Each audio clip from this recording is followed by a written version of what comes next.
Dr. Suzuki, in his study of Christian and Buddhist mysticism, poses a question which I think has arisen in the minds of most Western people confronted in this generation by a situation they have never previously faced. Dr. Suzuki points out that what we generally term as Oriental philosophy is regarded by most Western people as a negative kind of fatalism. We are so inclined here in the West to think of the aggressive individual as expressing the highest attainments of the race, that we look upon the quiet man as weak, as negative, as an escapist. We no longer reward the person who has achieved internal integrity or tranquility. Viewing tranquility with alarm under a system which apparently reserves its greatest rewards for continuous activity, we have come to a situation which perhaps calls for a re-evaluation of what might be termed a normal point of view. Obviously, the human being cannot engage in continuous activity. That he can be active, we all realize, but he cannot be active 24 hours a day. Nature has therefore indicated that a certain time or period of tranquility is absolutely necessary to survival. It presses this upon us in the form of sleep. And sleep, to a very great degree, is man's salvation. By means of it, he is able to repair some of the excessive damage caused by activity. We must therefore recognize that it is perfectly conceivable that the machinery of man is subject to two ultimates. One, that it will wear out, and the other, that it will rot out. When man's machinery wears out, we have what might be termed a normal state of affairs, because the body and the structure is such that it must ultimately wear out.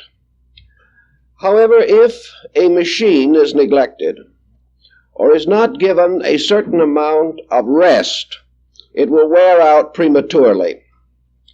It will wear out through neglect, through indifference, through failure to make necessary small repairs when they become obvious, and it will wear out if it is not built of the best possible materials. The same machine will rot out or be destroyed by rust and decay unless it is properly used, unless it is given a certain amount of activity, and unless it is kept clean and properly oiled. Thus, somewhere in the middle distance between absolute activity and utter inertia is the area of greatest efficiency. In this area, the individual uses but does not abuse his resources. He learns how to work and he learns how to rest. He learns how to use the different faculties with which he has been endowed. We learn this principle also from experience in the lower grades of public school. We find that students cannot continue to think about one subject throughout a school day without extraordinary fatigue. They can, however, quickly bring new faculties into play, and by taking a number of different courses, spending an hour, say, for each, they will come through the day with very slight indication of fatigue. They have had variety, they have had change of mind, and change is a kind of rest in itself. It gives certain faculties opportunity to rest, brings others into activity, and preserves a balanced pattern of living. Whatever be our philosophy of life, therefore, it is evident that nature intends us to live a balanced existence. It intends us to have more than one interest and more than one attitude. It also expects us to maintain properly the equipment which we have been given. It expects us to use the body with a degree of respect appropriate to its requirements. It expects us to administer the body through the powers of consciousness in a manner most useful to ourselves and most beneficial to others. Nature rewards this type of conduct, and it penalizes all other types. The moment the individual departs from a proper pattern, he endangers his own happiness and the security of those around him. This pattern, therefore, must consist of disciplined activity and rest. Disciplined activity is very rare here in the West also. Activity rapidly passes out of the control of the mind. The individual becomes pressured by certain drives within his own nature. And these drives seldom, if ever, reveal adequate judgment, thoughtfulness, or understanding. If, on the other hand, the person becomes discouraged, dejected, feels himself utterly and completely frustrated, he may lose most of his natural drives. As a result, he sinks deeper and deeper into a negative condition. And this negative condition is not one of quiet and passive contemplation. It is simply confusion, discord, leading ultimately to inertia or to the loss of hope, faith, and belief in himself and others. Behind nearly all systems which have endured in this world, there have been patterns. Patterns represent rules. They are the ways in which things can be most wisely used. When you buy an elaborate and expensive piece of equipment, you generally receive with it an instruction book. This instruction book tells you how to use it. It tells you how to notice defects in its functions. It warns you about the necessity of proper upkeep.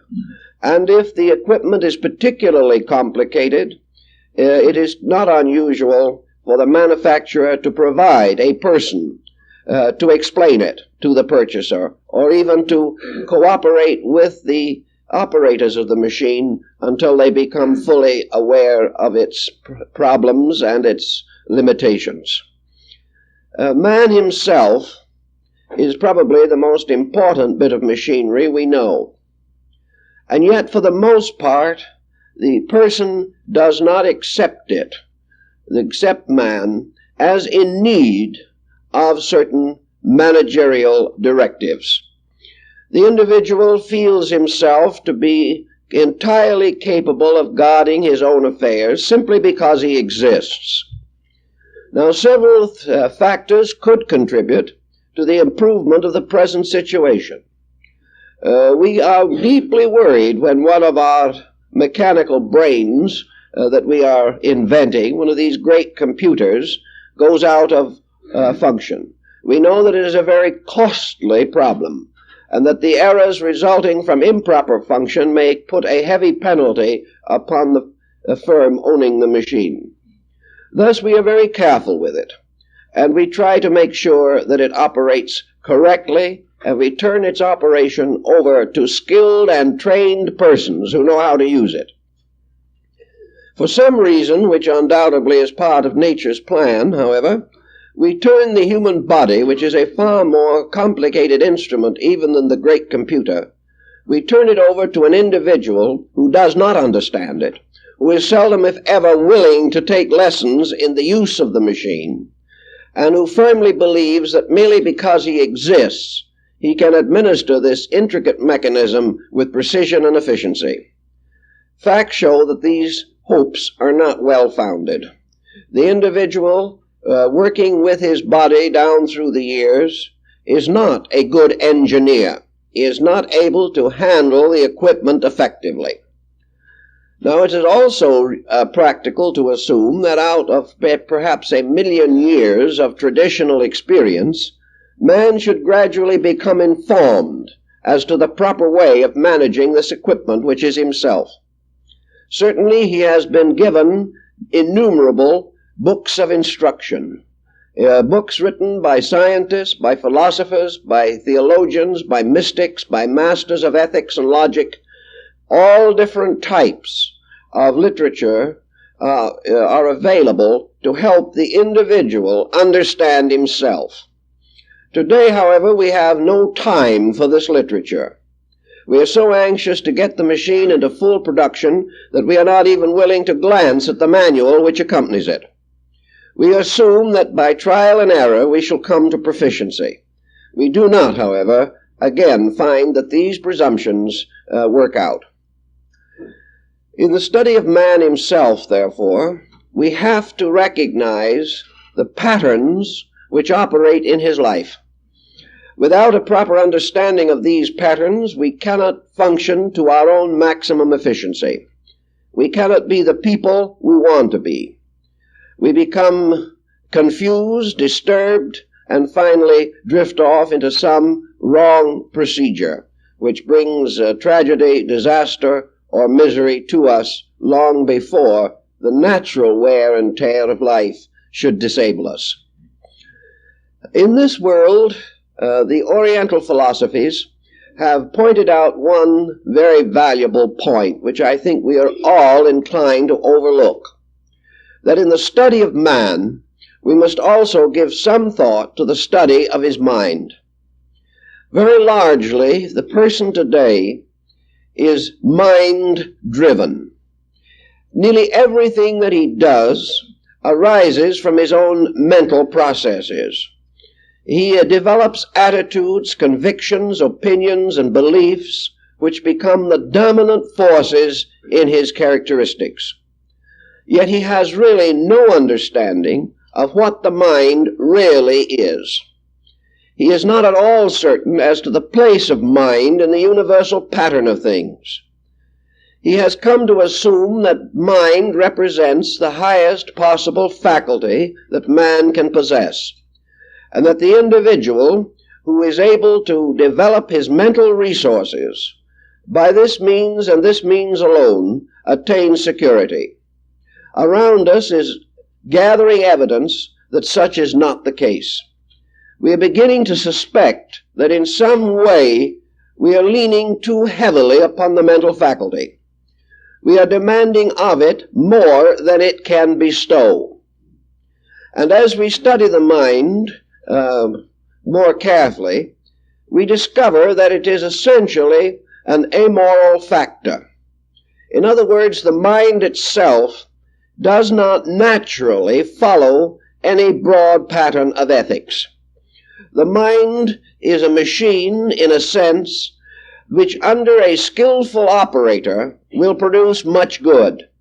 But if the mind is left to its own devices, like the machine, without adequate leadership, it will soon become an expensive and troublesome article. We have to do something to begin to analyze the power and limitation of mind. We have to begin to recognize that thoughts are not true because they are thoughts, that they are not good because they are thoughts, that the mind cannot be depended on by itself to achieve a permanent state of good for anyone. 25 years ago, such a statement would be considered either heresy or superstition. Today, however, the majority of human beings realize that the mind is the most dangerous thing in the world. That some way we have been given a two-edged sword.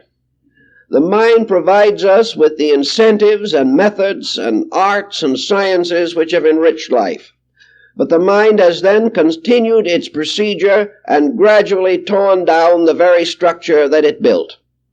Little by little, the mind destroys its own products. And through becoming a tyrant within the consciousness of the person, the mind leads him away from useful accomplishments to desperate extremes of thought and emotion. Perhaps one of the ways that we can best point this out has been the development in the worlds of science. Here we know that the mind is depended upon more heavily than in any other branch of human activity. Science is always regarded as the ultimate mental activity. It is regarded as the final proof of the magnificent ingenuity of the human being. It is also held that science is the principal custodian of those laws, principles, and policies by which man may ultimately attain to the final facts of existence. Thus, depending very heavily upon mind, building its entire structure upon the thoughts of brilliant leaders, technicians, and experimenters, science has gone on its way with the motive behind its action of applying the best of mental activity to the solution of the human problem. But what has happened? Instead of this ending in a magnificent structure of idealistic progress, we now observe that the scientific procedure is revealing all of the immorality of its own inevitable mental limitation.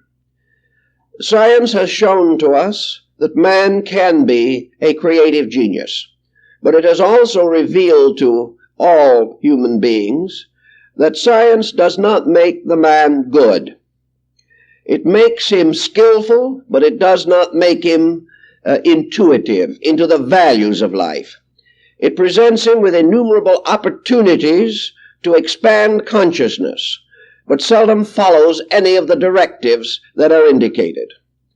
As a result of this, science, which could have and should have enriched us beyond all imaginable boundaries, has also confronted us with nuclear fission, has developed a constant increase in mechanistic machinery and devices which are facing us with a desperate labor unbalance.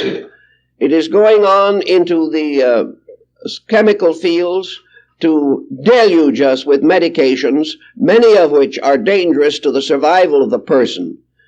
And also it has given us patterns of efficiency in which the natural requirements of the human being are ignored. Thus science, instead of giving us planned progress, has given us a tremendous boost towards mechanistic complication. It has threatened not only our peace of mind, but through atomic fission and nuclear fission, it has threatened our survival. Our only possible answer to this is that the mind which devised nuclear weapons cannot be essentially a moral mind. It cannot be a mind in which the great ideals of the race are securely protected. It cannot be a mind that is dedicated to the good of man. It can only be regarded as a mind dedicated to the expansion of its own ingenuity. A mind which, having the power to think, devise, and invent, continues this procedure without any acceptance of moral responsibility for the productions of its own abilities. Realizing then that this creative mind, as we call it, is not necessarily a good mind, that it is not necessarily a wise mind, that it is not a mind dedicated to beauty and to friendship and to truth and to idealism. It is a mind simply dedicated to the intricate processes of thought itself, and is emerging to our realization more as a machine than as an entity. In various fields of activity, we have attempted to develop psychological therapies to take care of the inconsistencies and destructive tendencies of the mind. We recognize mental sickness now more than ever before. But what we do not recognize is that mind, unguarded and unguided by some other superior power, must always produce sickness. It is simply not capable of a complete orientation by its own processes alone. Or if it is capable of such orientation, this capacity has never been adequately developed. As a result of the general situation, we find that the collective mentation of man in every area of life is resulting in continually unfolding insecurity. The world and the person are both now the victims of what might be termed mental brilliance. Not only of mental brilliance, but of mental blind pressures. We can hardly read a morning newspaper without realizing how countless persons are abusing their own mental resources, how nations are going contrary to common sense and justifying their contrariness by reference to their mental objectives. We must then finally concede that in our own nature, or in the nature of larger collectives, the mind cannot, of itself, by itself, be permitted to unfold the destiny of the individual, unless to the mental process of skill be added certain overtones, certain controls, certain directives. The individual must be more than a skillful thinker. He must be intelligent in the truest sense of the word. And intelligence in its highest form is a regulator of conduct, not merely a discoverer of new facts. When new facts of themselves are discovered, many of them have ethical imponderables involved in them. The entire development of science has given to the world knowledge of the greatest ethical importance. Yet this knowledge is consistently ignored, especially if it interferes with the continuing development of man's mental images. Therefore, today we are faced with a decision which Western man has made, namely his entire willingness to, we will say, discredit or ignore ethics in the effort to free the way for the continual unfoldment of mental activity. He is gradually taking the position that morality is a restricting power upon mental creativity. Consequently, in order that the mind shall be free to continue its present course, we must remove or ignore all testimonies that this course is wrong. We must continue to be completely dedicated to the fact that thought is the most valuable thing in the world, particularly highly competitive thought, by means of which we are able to produce devices which will enable us to outwit our competitors in various areas of industry, economics, and politics. In the person's life, this tragedy comes home in a very much more intimate and difficult way. It is bad enough to live in a vast environment in which nobody seems to know what they are doing, why they are doing it, or where they are going. This in itself is a very depressing and very bewildering state of affairs. But when it finally takes over our own personal psychology, so that we no longer have any clear directives, we no longer have any definite patterns from which we operate. When this situation takes over, then the confusion becomes general in our personal lives. And as confusion is now the fashion, we assume that it is normal for us to be confused. It is not normal, but it is inevitable so long as we breed only confusion in our own way of life. Eastern philosophy, therefore, still presents us with this magnificent concept of cause and effect. That things which happen are due to causes. If our world is not secure, if war threatens in every part of human society, if leadership is inadequate, if the pressures of life are too great for the individual to bear, if life itself has become less and less interesting and important to the individual, these are all effects. These effects must have a cause, and this cause must be great enough and universal enough to explain and justify the effects which come from it. We cannot be doing the right thing. We cannot be moving in the direction intended for us to move. We cannot be cooperating with the plan for man in the universe, and at the same time be the victim of constant disaster, misery, sickness, and emotional pressure. All these different results have to be based upon the fact that we are breaking rules, that in some way we are failing to take into consideration the purposes and patterns for which man was devised.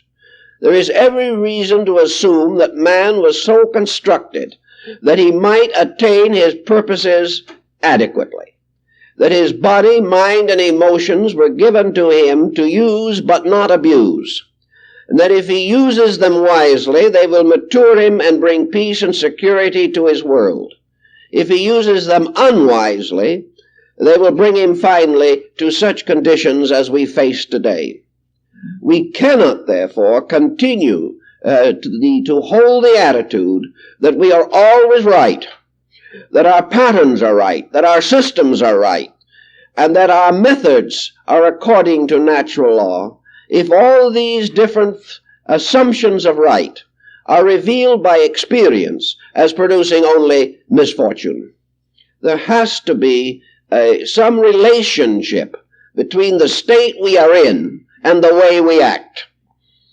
And until this relationship is clarified, and until we more or less return the guidance of our way of life to these natural laws and processes by which life is inevitably directed, until we therefore cease to be completely egocentric and begin to think in terms of the universal plan, we cannot remedy the ills which presently afflict us.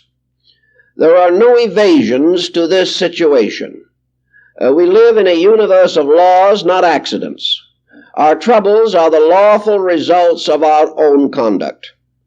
And if this be more and more obvious to us, it is very unusual indeed, or almost incredible, that we can continue on our way, making the same mistakes, glorifying the same type of leadership, following the same traditional methods that have never resulted in security. Yet the moment we attempt to break through this pattern, we find that we are blocked by a certain kind of thinking, a thinking which is afraid, apparently, to question the policies which presently dominate our affairs. The individual is penalized for doubting the value of that which has already proved that it is not valuable. We are therefore forced into a continual perpetuation of false policies, policies which we cannot hope will ever bring about the desired ends which we seek. To meet this emergency, to maintain some form of common sense within our own natures, we are compelled in one way or another to cause a kind of ethical revolution. Something has to be done to break the pattern. And each individual, realizing this, observes the futility of his own efforts. He finds that when it comes to trying to break this pattern, no one seems to care. That instead of the individual reaching a state of revolt against inadequacy, he is now gradually meeting a desperate situation with a passive helplessness, hopelessness, and numbness. Conditions which a few years ago would have resulted in an outbreak of public indignation are now passed over as just the inevitable circumstances of the times. We simply no longer attempt to put things right. We simply let them drift. We are unhappy, we are miserable, And as a result of that, polls that have been recently carried on in different parts of the country for various reasons indicate that more and more persons do not really care whether they are dead or alive. They admit this perfectly frankly. If a doctor tells a patient that his present conduct is going to take 10 years off his life, the patient says, so what? Who cares about the 10 years anyway? There'll just be more misery and high taxes. And instead of worrying about it, I'll do as I please now. This is becoming a general attitude. It is also a constant struggle between the impulse to fulfill desire and the realization that the thing desired may be dangerous or detrimental. If the desired thing brings immediate satisfaction, we have lost all concept of long-range consequences. We live almost completely for the moment, a situation that probably has been exaggerated again by the insecurity of world affairs. More and more we are content to try to have a little happiness or a little pleasure now. But each person, unfortunately, catches up with the consequences of this. And by the time he catches up with it, and is thoroughly miserable, he may not be able to make any adequate corrections. So we simply drift along with a reasonable certainty that we are going to land on the rocks, but we have a hope that the drifting will be pleasant until we hit the rocks. And then after the rocks have been hit, the ship has been sunk, and the passengers have been lost, there is no one left to complain. This type of thinking is becoming what might be termed the American way of life, and it is not good thinking. It is the passive acceptance of the objectionable. It is the individual compromising continuously with things which he knows are not right. Now we come to the individual under the pressure of these circumstances. He embodies most of the extremes and intemperances and inconsistencies which we have mentioned. And I have noticed more and more in recent years a trend which seems to be taking over in a great many areas and among many different levels of our people. And that is this process of being driven by the mind to the continuous fulfillment of instinct, whatever it may be at that moment. The individual is losing the power to have an idea and then say to himself, this is not a good idea, therefore I will not follow it. He is losing the power to say, this I want, but I cannot get it without compromising my ethics.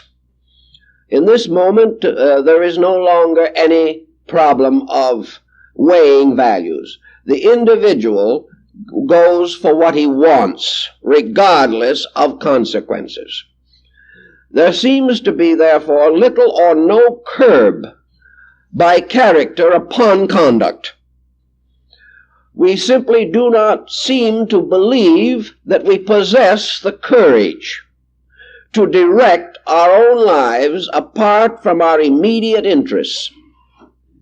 Thus we give the mind, which could help us to be anything we want to be, the absolute dictatorial right to tell us what we want to be.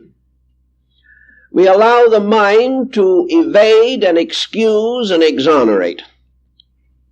We allow the mind to bewitch us in countless ways and have the feeling in our own natures that it is absolutely impossible, unthinkable, that we should do anything we do not want to do, or that we should not do anything that we do want to do.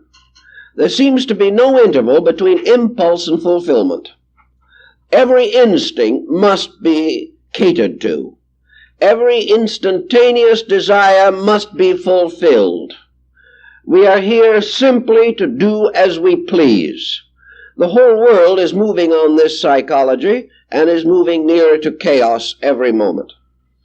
So we go back to Dr. Suzuki's basic thinking on this matter. should we consider it possible for the individual to control himself? Should we consider it desirable? Certain schools of psychology tell us today that when we control ourselves, we become frustrated and neurotic. That the individual who wants to do something and doesn't do it will soon be sick. What they do not tell us, however, is that with most people, if they do what they want to do, they will soon be dead. This they do not get around to. We assume, therefore, that a constant extroversion of desire is the key to normalcy. We have been practicing it for 40 years and we're not normal. We are not anywhere near as well off with this complete liberty that we have today as some of the older generations in which such freedoms were rare, if available at all. We are not nearly as happy as we would be if we had to occasionally sacrifice ourselves to the common good. The more we gratify, the more we are impelled to gratify. Our present way of life is habit forming, and we are developing very dangerous habits. Recognizing that these habits almost immediately begin to produce detrimental results, we find that the undisciplined and uncontrolled person is almost always in trouble.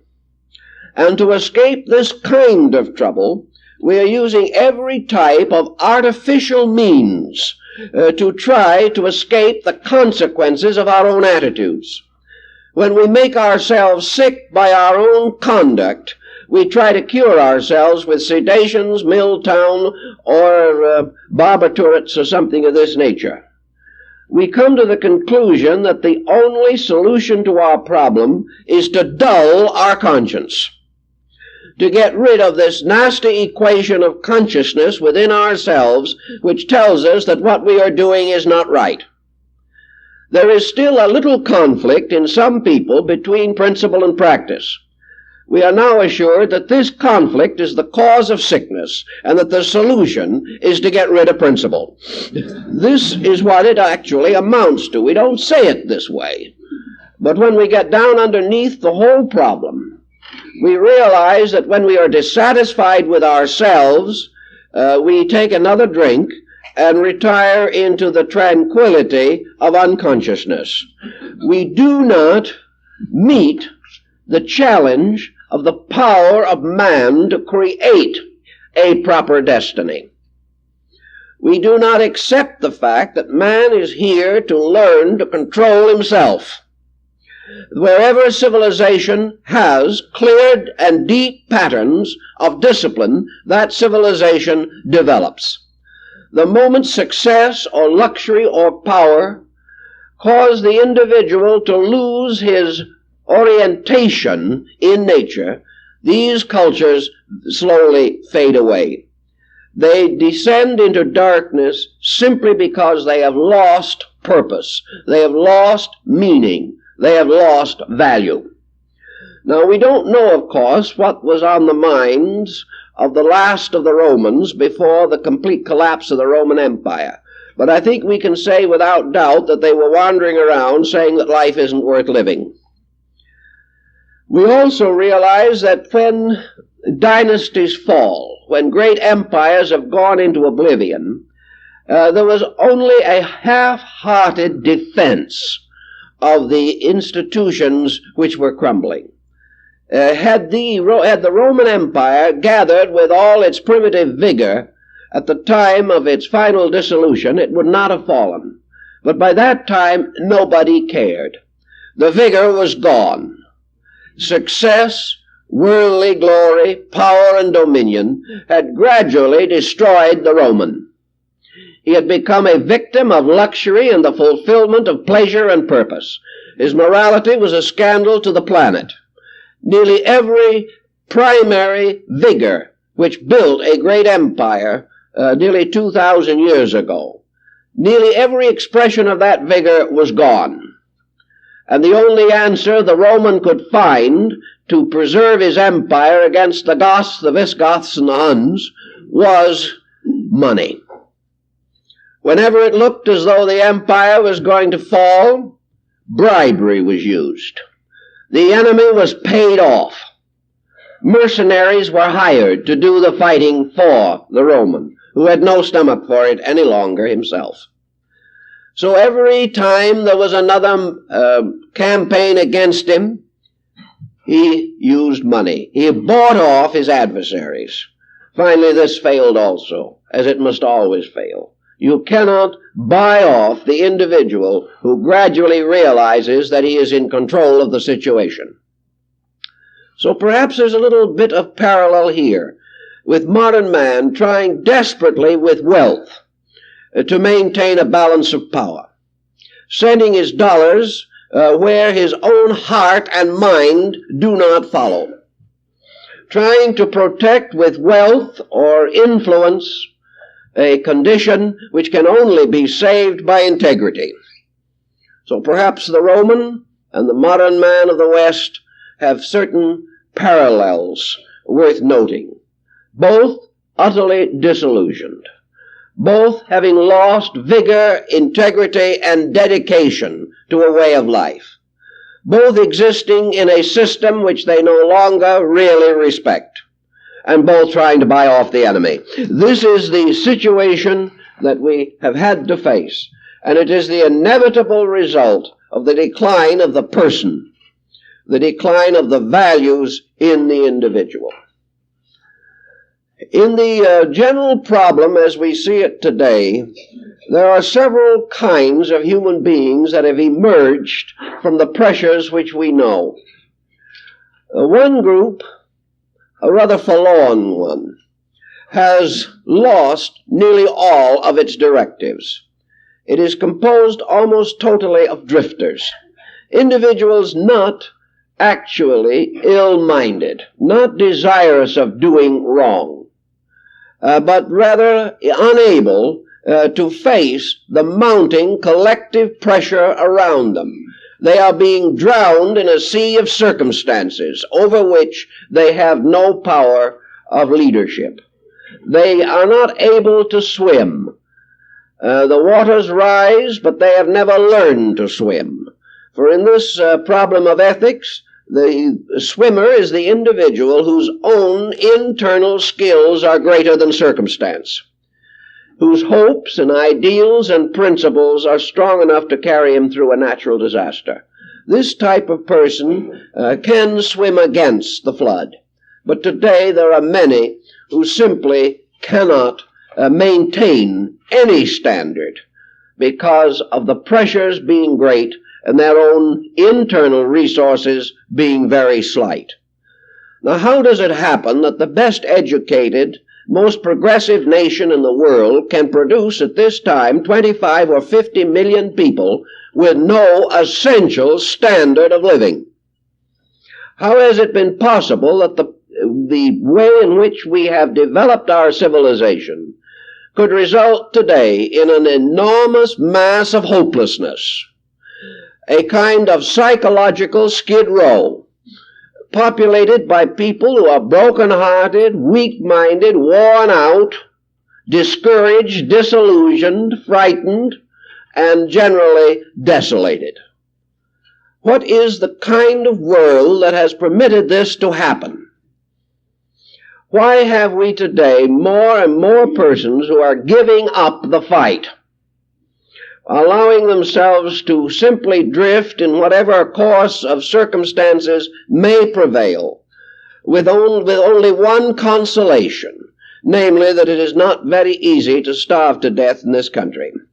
There will be a certain financial protection. They will have what they have to exist. And this becomes the one hope that seems to remain to these people. Then we have another group that under the pressures of these circumstances turns aggressively belligerent.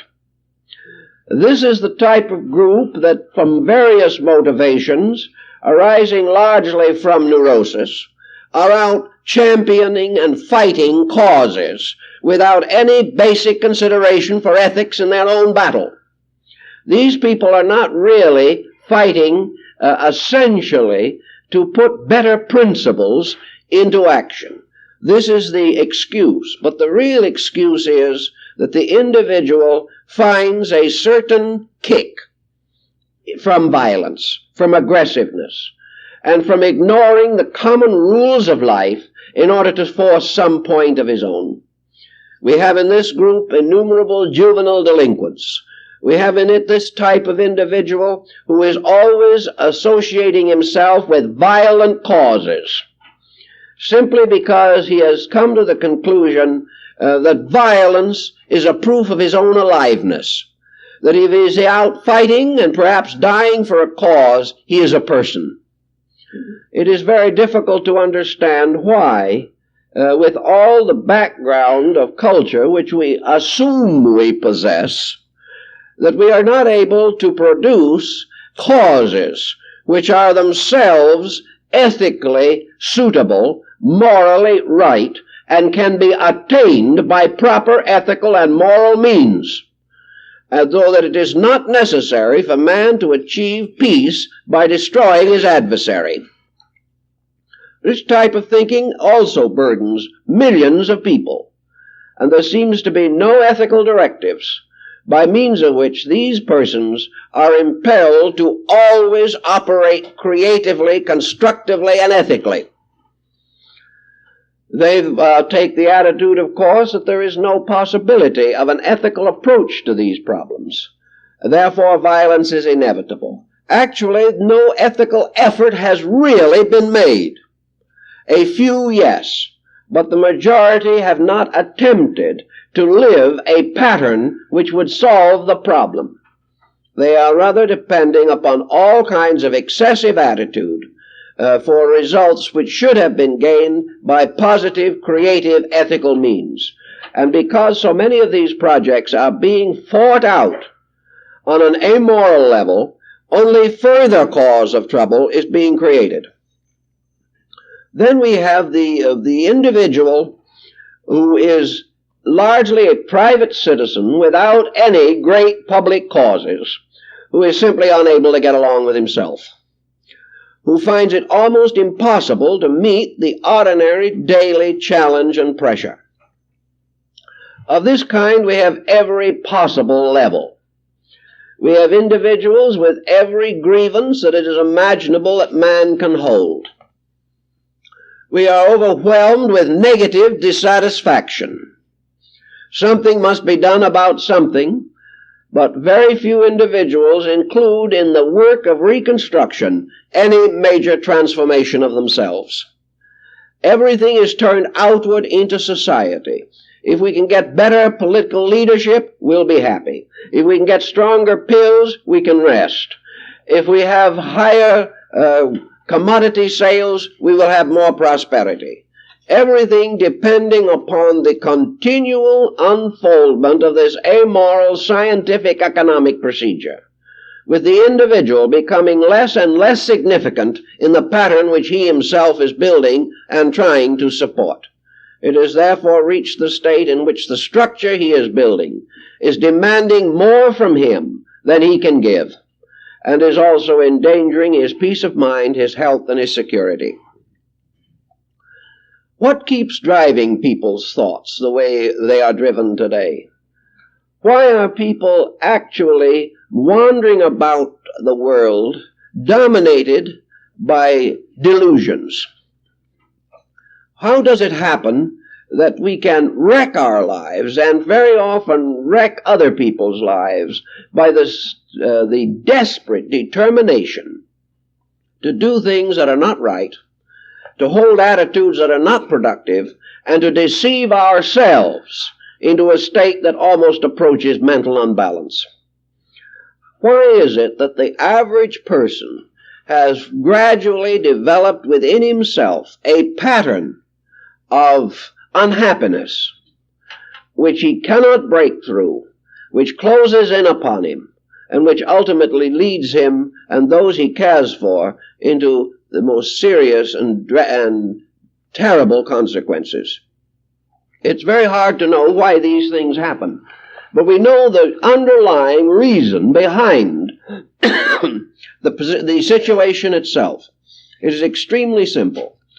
nearly every individual whose mind is deceiving him, who is not able to control himself, is undisciplined.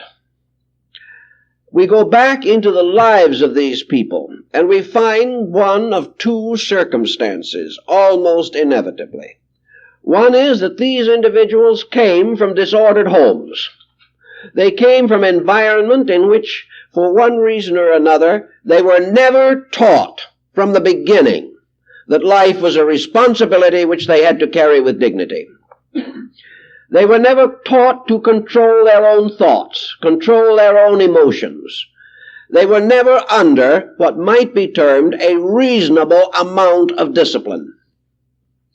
This lack of discipline was due perhaps to indifference on the part of parents, perhaps due to the absolute selfishness of parents, and sometimes, no doubt, to the incredible ignorance of parents as to what was right and proper.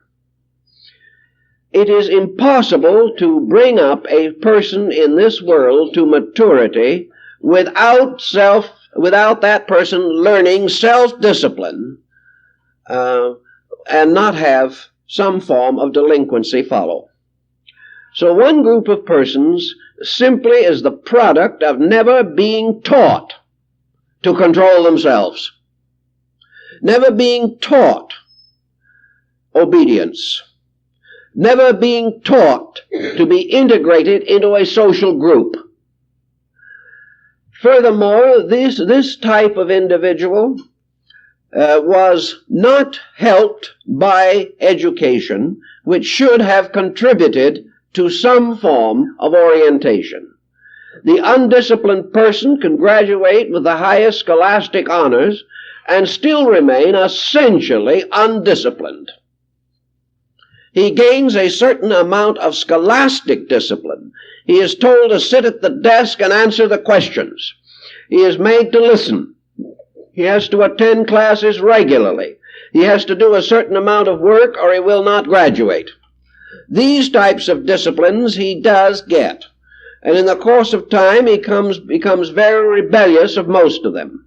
But all these disciplines fit him finally for only one phase of his later life, and that is that in the future he must perhaps sit at a desk for 30 years, whether he likes it or not. This he learns to do. But it does not make him appreciate what he is doing, it does not give him pride in his work, and it does not give him any wealth of character. It merely means to him that he is the victim of an industrial or economic system, and that if he does not stay at this desk, he will not have a paycheck. That is the extent of the ethics involved in the situation. There are exceptions, of course, of individuals with self-pride and self-understanding who do better, but the great trend is in this direction. Without discipline, therefore, the person reaching maturity is bound to have the worst of all bad habits. And that worst of all bad habits is the tendency to simply do as he wants to do, without ever recognizing any common responsibility. The second type of person that we are dealing with is a little different. This might be termed the problem person. Individuals are born, apparently, some of them, with problem personalities. They are born with one characteristic, which perhaps dominates all others, and this is an absolutely inflexible will. As small children, these become almost impossible to handle. No matter how they are punished or corrected, they are merely embittered, and this will becomes increasingly belligerent. Instead of fitting in, they are tyrants from the cradle. And quite early in the career of such a child, it usually outwits its parents. From this time on, the parent is helpless. And there are many, many instances now in which parents are completely subjected, are completely dominated by 4 or 5-year-old children. The parent does not know which way to turn. Very seldom does psychology do any particular good in these cases, because the individual, the child, or the growing adolescent is already absolutely conditioned against change. He was born with a determination to do exactly as he pleases. He is ruthless and antisocial. His own ambitions are the only things that are important to him. This pressure he has undoubtedly brought with him into this life. It is the pressure perhaps of some old Roman legionnaire, or perhaps the pressure of some conniving Medici. We don't know. But it is the product of a kind of individual who has always been ruthless, has always been completely self-centered, and completely determined to have his own way. Under a normal social pattern, this type of individual does finally meet his master. He meets his master in the collective. He meets his master in society around him. If society is strongly organized as a constructive ethical pattern, the individual who attempts to break through is so heavily penalized that he is usually forced into line. But today's society is so completely weak that it exercises no controlling power on the individual. Instead of society making this individual re-evaluate his patterns, society simply becomes despairing of him and allows him to go on his way to become a potential Hitler or Mussolini. There is no controlling this situation socially any longer. And the failure of society to support parental discipline also makes the task of trying to guide this child doubly hopeless in its own home. Now, this relentless person, this absolute example of mental drive, is not always dedicated to worldly matters. There undoubtedly are many levels of this intensity, only a slight degree, some to a measure that is practically paranoid. But this drive, this determination to do what we will to do, up to a certain degree, is now regarded as an asset. It is the indication of success. That type of person is going to get there. He's going to make his million. What he does to other people in making it, no one really cares anymore. The victim is no longer listened to. What the individual does to himself, he will not realize until he has done it, and the hurt is so terrible he does not know what to do. But these drives appear in almost every bracket of human life. They may be the drive behind some post-impressionistic school of art. The drive may be a rugged determination to write on moral literature and become famous as a result. The individual simply driving his own viewpoint to its extremity. It may lead to unreasonable and unjustified political ambitions, in which the person not being really equipped for leadership becomes a ruthless dictator over his victims. It may be an industrial drive or a labor drive. It may be almost anything that you can think of. It can be a drive in education. It can be a drive in religion. But what it does in our way of life, which seems to me to be highly significant, is that this drive, which is itself usually abnormal, nearly always does bring the individual to the top. And therefore, more and more of our institutions are being led by individuals who are completely dominated by egocentric drive. These people, whenever they do attain positions of authority, become dogs in mangers. they reach a point where they can block almost any activity contrary to their own drive. We have, therefore, in leadership a great number of highly ambitious people driven by discomfort or unhappiness in themselves, completely undisciplined so far as true public responsibility is concerned, and with no basic incentives to really accomplish good, unless that good is merely the fulfillment of their own drive.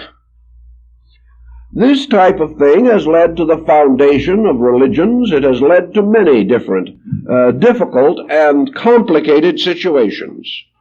But it nearly always does manifest as a developing infallibility complex.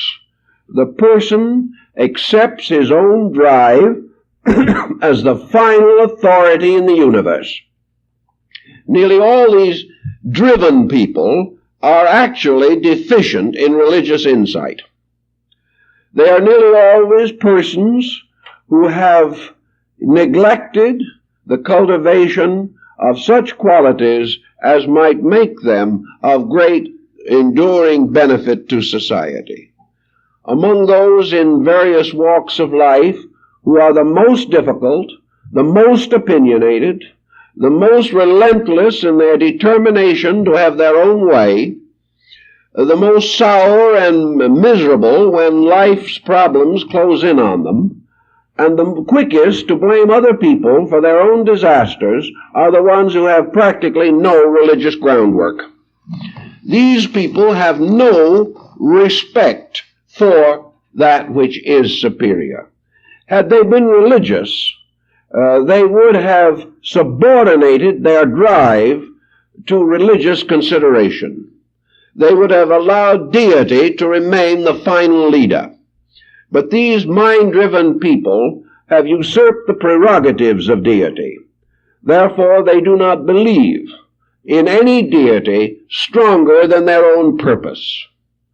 And wherever we find this lack of religious leadership within these people, where we find these people unable to bend to the simple process of prayer, where they are unwilling to call upon divine help for insight, for understanding, for clearer guidance in the affairs of the mind, where these humbler attitudes are totally lacking, the individual is well on a way to a drive power complex, a mania. Though in ordinary ways of life, of course, this mania is subordinated to circumstances beyond the control of many of these people. All these mind-driven persons will not become dictators. They will not change the destiny of vast collectives. Only a few have the tremendous drive even to do this. But what these people will accomplish, wherever the drive is a state of personal unhappiness. They are going to be unhappy because these drives, which are unreasonable, are going to meet opposition. The individual is going to find that there is a world against him. He is going to find that his various determinations and decisions and solemn pronouncements are of very little interest to anyone but himself.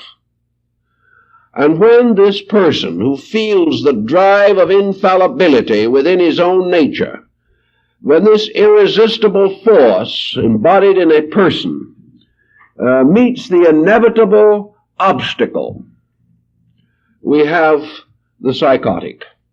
This person who is frustrated in his drive becomes embittered. He takes the attitude usually that his drive is of universal importance, that the failure of others to realize this is a crime against him, that it becomes his duty, therefore, to revenge himself upon those who will not accept his intensities. We have a large area of people suffering from this kind of situation. I've talked to many of them, and they tell the sad story of their lives. One of the most common phrases in old times is said to have been one man who went through all these various vicissitudes, and then he asked that an epitaph, a very simple one, be placed on his gravestone. And it said on the epitaph, "John Jones, born to suffer." Now this was his real conviction. He was born to suffer. He complained all his life, and his name is Legion, that he was never understood. It never occurred to him that he never understood anybody else. If he had understood others, he would understand why he was not understood, but that he never got that far. Other people were simply stubborn dumbwits. They did not see it his way. As opposition to his way increased, he came also under a delusion. It seemed to him impossible that a great number of persons should object to him in identically the same way. The only answer could be that they were organized against him. So these kind of persons are quite certain, in many instances, that there are malicious movements in society which exist only to discomfort them. It never occurs to these people that they are not the victim of conspiracy. They are simply the victim of the fact that a great many people do not like what they are doing. And of course, whether they realize it or not, these power-driven individuals are constantly disagreeing with everybody else. So it becomes a very pressureful situation. Having set up one of these aggressive mental patterns, not necessarily a career pattern by any means, sometimes not a clearly defined pattern at all, but only the inevitable determination to have their own way, to do exactly what they please, with the understanding and the inevitable that what they please is the best for all concerned. This type of person starting out in life is bound to have difficulties. Nearly every situation they get into goes sour.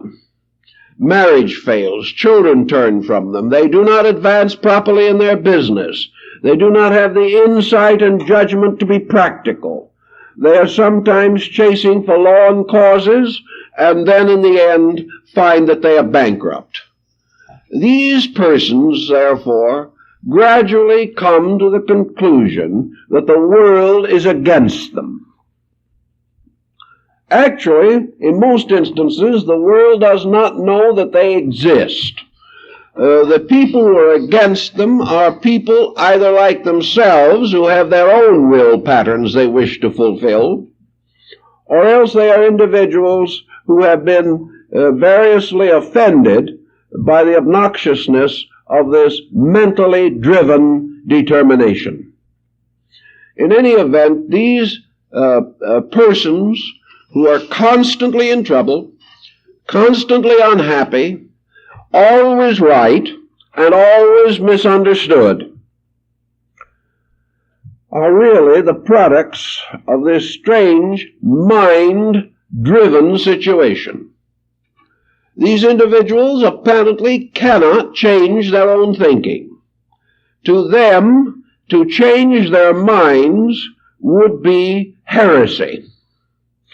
It would cause them to say to themselves, if I do not fulfill my own thinking, I will be false to truth, because they have identified their own thinking as ultimate truth. This has been one of the tragedies that have burdened a number of religious organizations. The complete satisfaction in themselves that they and they alone are the possessors of spiritual truth, and that anyone that differs from them must be destroyed. Because if we allow anyone to have a contrary opinion to truth, we are violating our own responsibility toward truth. It gets to be very complicated, and for the most part, extremely unkind. But in small matters, it is the same way. The individual who is always right is always miserable. Nature does not reward us for this kind of attitude. It shows us again and again that there are changes that we must make, and nature will continue to plague us until we make these changes. But when the time comes and we cannot endure the consequences of our own attitudes any longer, we do not seem to have the wit or wisdom to try to change. Probably 50 years ago we would have had this courage, but now we do not have it. We would have had it in the years gone by because we were living in a generation in which many people were self-disciplined, and self-discipline was a status symbol. In a community where people live well-regulated lives, the individual had better conform or leave. Today, however, the status symbol is this rugged individualism. The status symbol is not to be disciplined, but to try to win this battle of everyone forcing their own purposes on everyone else.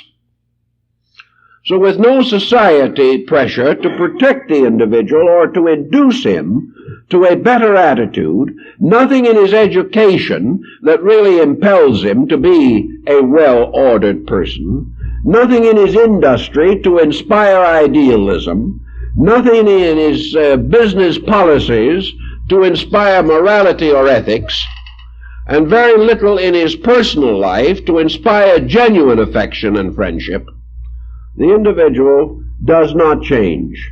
Instead of this, he takes upon himself the attitude that he is the helpless victim of people who will not see it his way.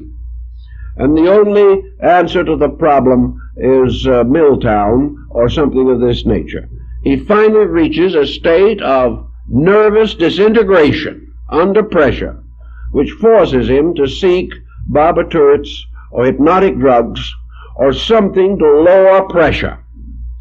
This is only, however, the numbing of pressure. And if this process is used long enough, we will have an almost complete destruction of the interior nervous system. Then we really have the individual who has the jitters, who can do nothing about it, who cannot even control his own words or his own thoughts, who cannot do any of the common things of life any longer, because he is a bundle of palpitations and miseries. So ultimately, you cannot cure with a pill that which belongs essentially to the mastery of our own disposition by conscious effort. The way in which the Eastern philosopher tries to approach this situation is to give the individual the most constructive and simple way out of his emergency that it is possible to imagine. But the proud individual, the one most in need of this, is most reluctant to attempt it. Also, a philosophic approach to life bursts as a surprise upon an unprepared world. We have no background for the importance of self-control in this generation. We have no realization of the dignity of relaxation. We have no experience in how to attain it. Instead of being trained in it and schooled in it and perhaps have departed from it for a few years, only to return finally, we are now having something forced upon us that we've never even heard of before. Something that we never regarded as valuable. Something that perhaps we associated with strange, distant, heathen customs. Because of actual lack of discipline, lack of background, we find the adult faced with a mind that is already deeply set in its own purposes, has no inclination to change of itself. Even if we manage to get a new thought into it, this thought is drowned in the old mental processes. This thought holds for a few hours or a few days perhaps, but the old policies close in again. The individual cannot cope with the ruts, with the habit patterns, with the deep pressures that have practically dominated his thinking from his first conscious hour. bewildered, confused, uncertain as to policy, realizing that something is desperately wrong, but not knowing what to do with it, the individual seeks here and seeks there for some answer to this drive which is gradually forcing the decline and destruction of his own mental and emotional life. And of course, when millions of people suffer from the same problems, we have national and racial and international emergencies. We have situations that are so completely out of control that they threaten the survival of civilization itself. So the Eastern thinking on the problem is one which we recognize, we realize, but we know is going to take a certain amount of basic conditioning. It will take a little time for the individual to gradually absorb into his consciousness the keys and patterns for his own recovery. The simplest answer, of course, to all these things is a non-effortful approach. The individual cannot lock himself in a great program of personal reformation. He cannot fight habit with habit.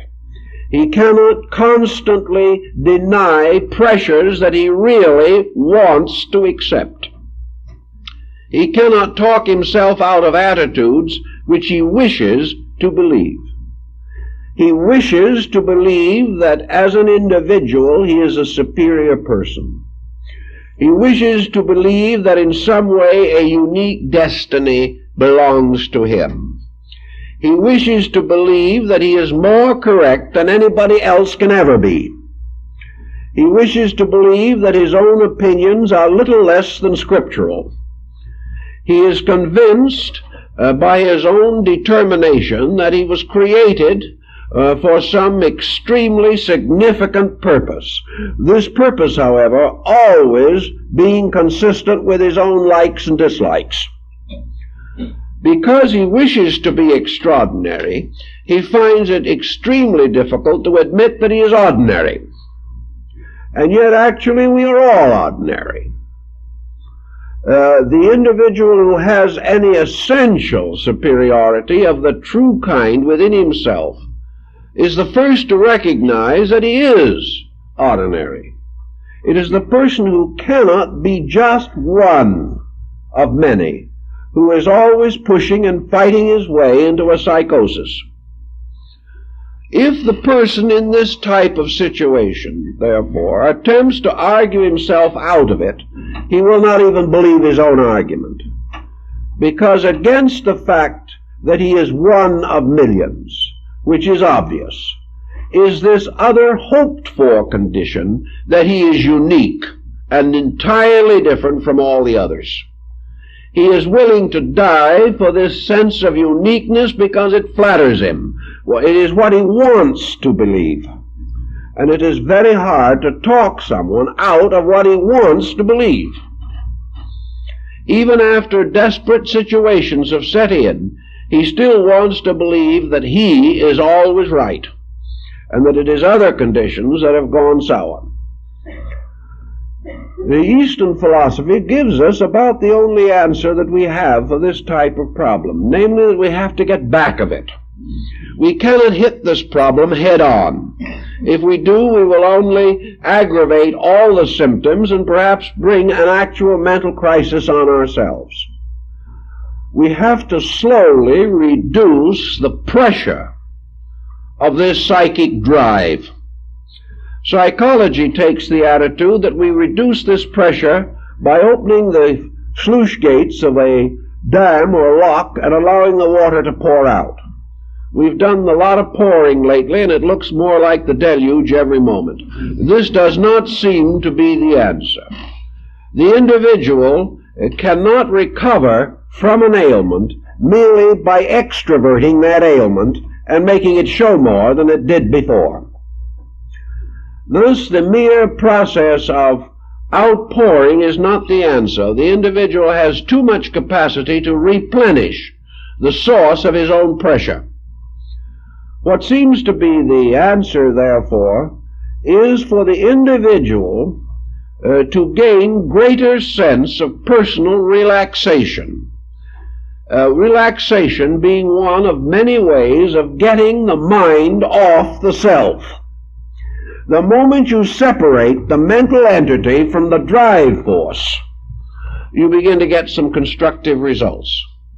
When the individual begins to be a little less concerned as to whether he is important or not, he begins to let down and show certain streaks of natural humanity. This seems to be the most effective method, is to divide interest so that the person is no longer completely bound to one immutable, inevitable track of procedure, and the other is to, by the division of interest, by the broadening of insight, by the deepening of insight, to give the individual a certain sense of relaxation. If we can inspire this person with certain religious convictions, we will do him a great deal of good, as long as he does not become involved in some kind of a fanatical movement that caters to his own natural fanatical pressures. If, however, this person can slowly become aware of other values in life, if he can reach a point where he becomes interested in something which he is forced to admit he does not understand, he may go for help on this when he will not go for help on his basic character problems. He may feel himself to be ultimately superior to everyone else in judgment, but he may still feel that he can take music lessons. He may still believe that he can go out in the mountain with a camera and learn how to take good pictures. He may still have an instinct to read poetry or good books. He may enjoy art or literature or music or poetry or the dance or something where he is not required to be the center of the stage. By learning, therefore, to be receptive in something, he gains gradually the instinct to receptivity. He begins to think of himself as a hungry creature needing nourishment, rather than as a demigod imposing his will upon everything else. Out of the contact of this person with the values and skills of precision will come very often a certain sense of orientation, a certain humbleness, a certain realization that nobody knows it all. If we can get him this far, we can do him a lot of good.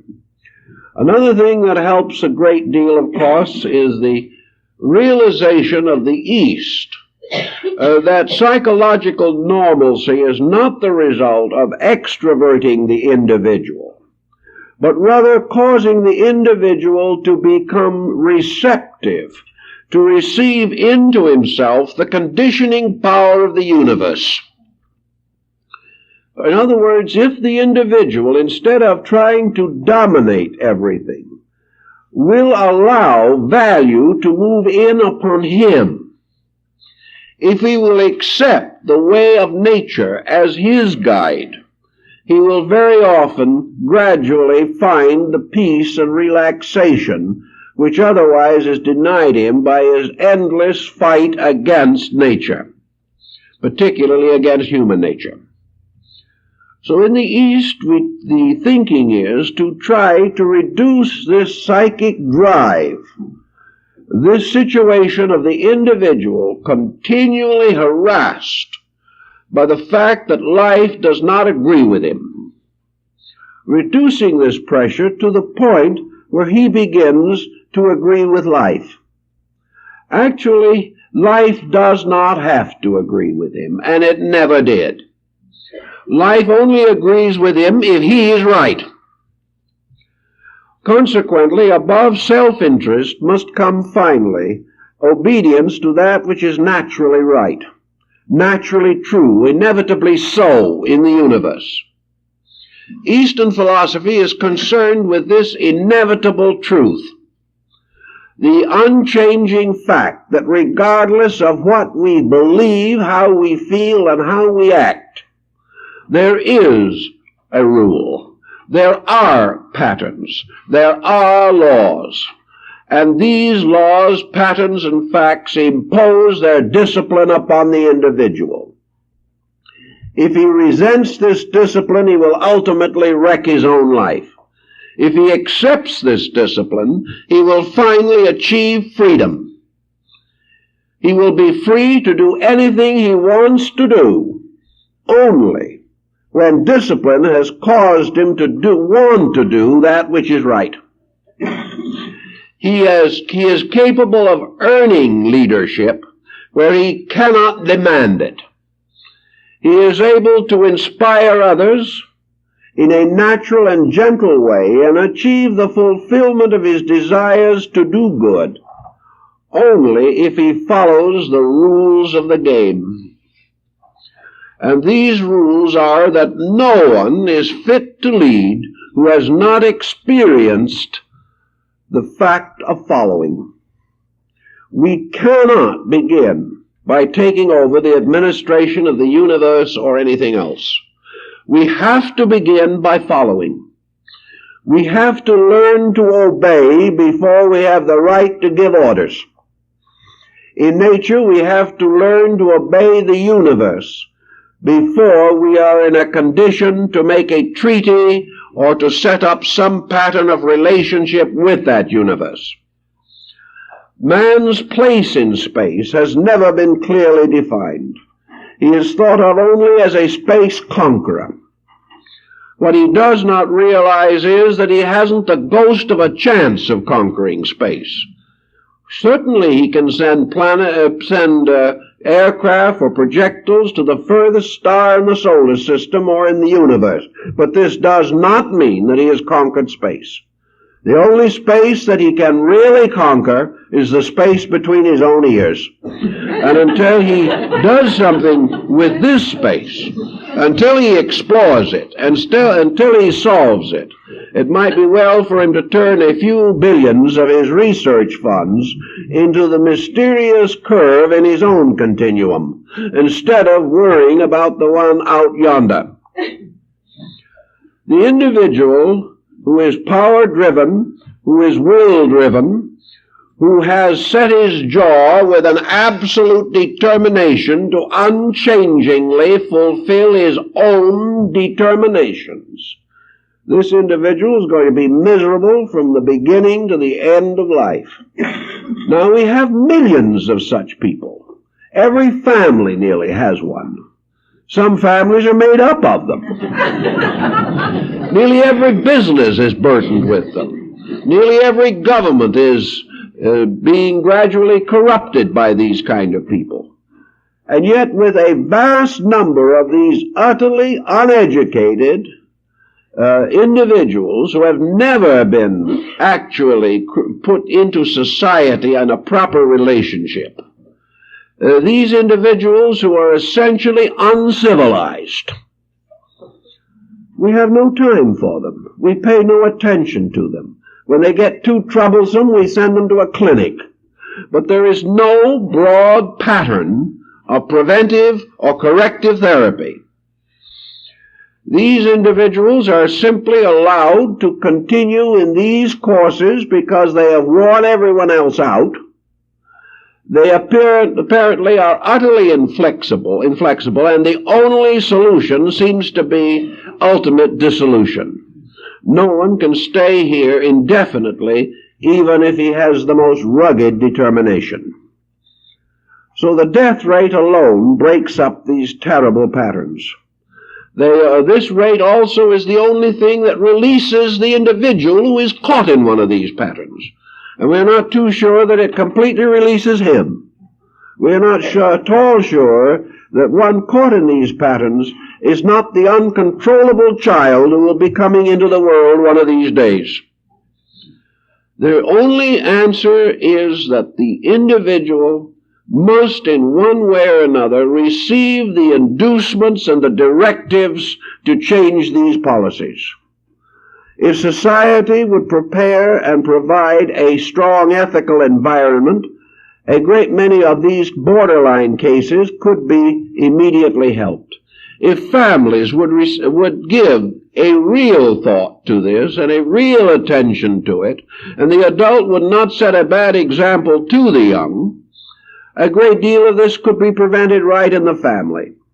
If education emphasized these points, much could be achieved. And also, if success, the desperate thing most people are seeking for, if the highest positions of authority, if the best salaries and best jobs were for persons who were self-disciplined, not merely technically skilled, but ethically and morally integrated, if success demanded self-discipline, we would have it. But while success demands only skill, we will have factories and stores and professions in constant disruption because of the personal conspiracies, the personality conflicts of these unconditioned, undisciplined individuals. The only answer that we have is that at this time, these persons sometimes do reach a point in which their condition becomes so oppressive that they seek help. Of those who seek help, maybe 1 in 10 will accept. And these in turn may improve to varying degrees. But we have to recognize that the person who is internally demanding leadership must have within himself the enlightenment necessary. He knows whether he is truly enlightened, because if he is truly enlightened, his leadership is constructive, valuable, and usually accepted. But if he is simply pressureful, he simply creates pressures in all others who come in contact with him. If you are one of those persons who feels this tremendous drive of destiny, who simply cannot adjust, who feels these pressures mounting constantly within yourself, if you have this difficulty, take hold of it. Don't try to be without pressure. That is not the answer. Break up your interests. Diversify your activity. Take on things you do badly, and have other people help you to do them better. By this procedure, you will gradually gain a recognition that all people have certain aptitudes and abilities, that in trying to do something you know you do not do well, you have the experience of insecurity or inadequacy. And for these mind-driven persons, the experience of admitting that there are things they do not know and cannot immediately control will frequently give them an outlet. Also, if these same persons can be inspired to simple study of quiet philosophic principles, they will gradually build thought forms within themselves which may modify some of these pressures. If there's any possible way for pressureful people, lower the circumstances which cause the pressure, modify ambitions to a reasonable degree, think the problem of life through from beginning to end, and remember that most of the things you are pressing so desperately to attain belong to this world and will be left behind when you leave it. Things that have no permanence, no enduring validity, should not become the cause of inordinate attachment and pressure. The thing that is really worthy of our deepest consideration is that part of our nature which must go with us when we go. And in the building of character, we build for final success. Whereas in building only for the achievement of immediate goals, if we would think even for a moment, we would realize that these immediate ends are transitory, impermanent, inconclusive, and finally unsatisfactory. Think it through. If you really do have a smart mind, use it. Think through the problem of your own existence and the futility that underlies all pressure. that this pressure is not necessary. There is only one very slight pressure that we need in order to live reasonably well, and that is just the quiet, gentle determination to contribute simple happiness, good, kindness, and friendship to the world in which we live. Beyond this, all pressures are futile and lead inevitably to the great killers which are destroying life at the present time. And whether the killer is a heart attack or a world war, it represents pressure. Pressure that is not productive. Pressure that has never produced anything but misery. And pressure which you cannot afford. Use your common sense, use your very mental strength, not to fight your pressures, but to understand through them to that which is the inevitable, that these pressures are unimportant, that you cannot afford to sacrifice your life to them, nor can you afford to sacrifice the happiness of those around you to success which itself is impermanent and insecure. Enrich the general insight of what is truly valuable. Live a more contemplative life if you can. If you cannot do this easily, then live for the fulfillment of some moderate desire, and take out of your consciousness this sense of being a creature of a particular destiny. You were not born to suffer. You were born to grow. But when you resist growth, you suffer. And if we can get that point straight, we can solve most of the problems. Well, time is up, so I guess we'll have to stop. Now, I have here a fine assortment of announcements, which I'm going to ask you to be patient with. It looks like I have a full house here. In any event, I'd like to call attention to the fact that next Sunday morning, our subject is, "Let not your heart be troubled," and if all goes well, that will be the last Sunday morning until we return from our trip. So we hope that you will all be with us if you can.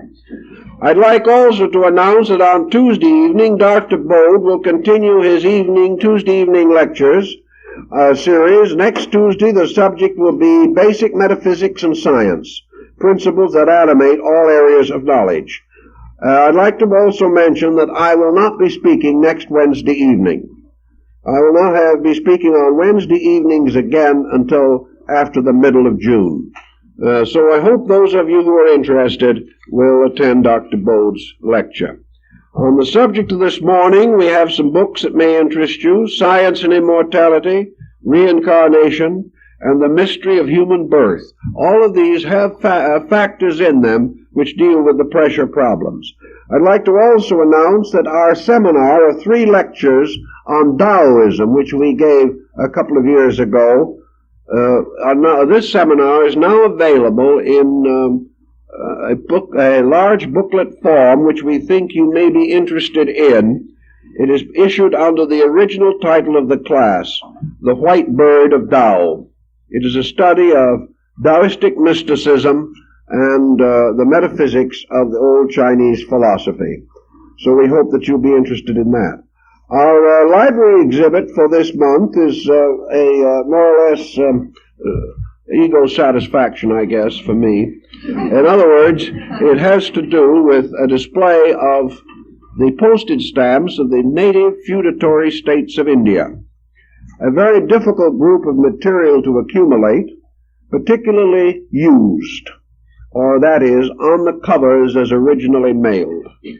These covers went through all kinds of strange vicissitudes. Many of the postal systems were very small. One closed for 6 months because the postmaster's wife was sick. This type of thing indicates a very interesting, rather primitive attempt on these native feudatory domains to take on Western life, Western ways, through the status symbol of a postal system. Many of the stamps are rare, curious, and interesting. Some are magnificent examples of design. miniature design, which is a fine art in itself. Many are curious for their markings and symbols, and we think you will find it a rather interesting display. So we hope that you will visit the library and see it. And in the display case at the end of the library are a number of Indian artifacts, figures, and works of art, which we think you will also like to see. Also, the gift shop has some interesting things for people to see this morning. There is a new lot of imported small jewelry and carved ivory, which we think you might be interested in. So we hope you will visit that. Also, as you know, we got in quite an extensive library of books. Some of them still remain, including a number of volumes in French. And if you happen to be interested in reading in that language, there are, I believe, a number of excellent classical works. In any event, be sure to look over the used books because they are priced very reasonably, so reasonably, in fact, that a number of dealers came in and intend to take them back to their stores and double and triple the price. But anyway, right here for our friends, we want to give them every opportunity at the lowest possible cost to themselves. Most of the books are marked at a fraction of their original cost, and some of them a fraction of their present worth, so that we hope you will visit there. Don't forget the library next Sunday and Dr. Bode on Tuesday evening. And remember that we have this new publication on the Taoist seminar. And in other words, use all these internal mental faculties, relax, enjoy yourself, have a cup of coffee, and let the great psychic drives rest until next week. Thank you very much.